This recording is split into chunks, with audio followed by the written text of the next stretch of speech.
So my grandmother died when she was 93 years old. And until her final days, she had never been admitted to a hospital, ever.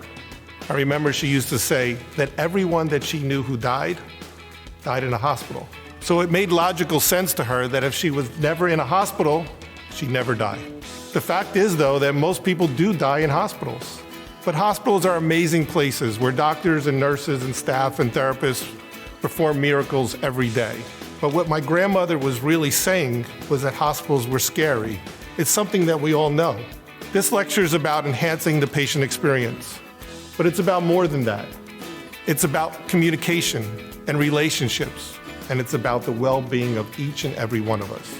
If history repeats itself, by the time you leave this presentation today, you'll think totally different about how you communicate with your patients, how you communicate in your personal life.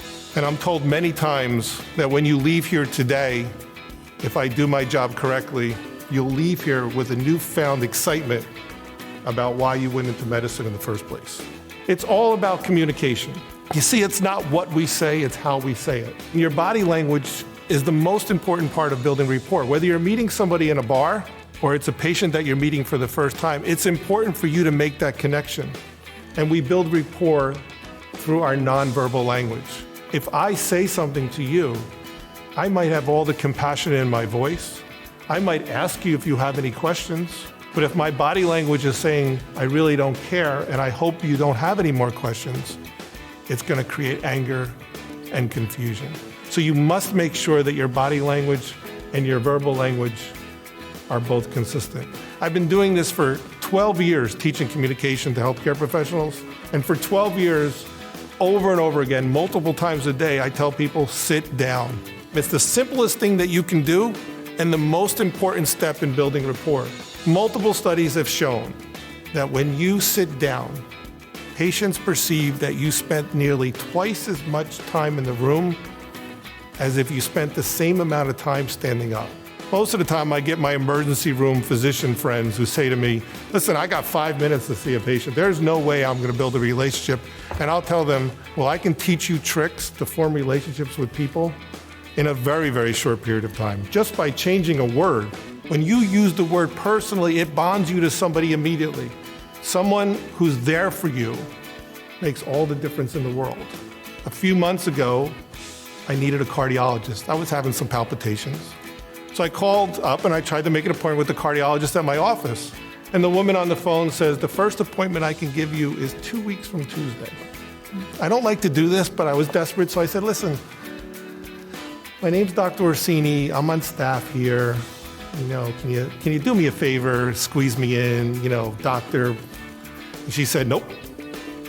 Just like that, I'll never forget it. She didn't even say no, she just said nope. So I got really offended and I hung up the phone.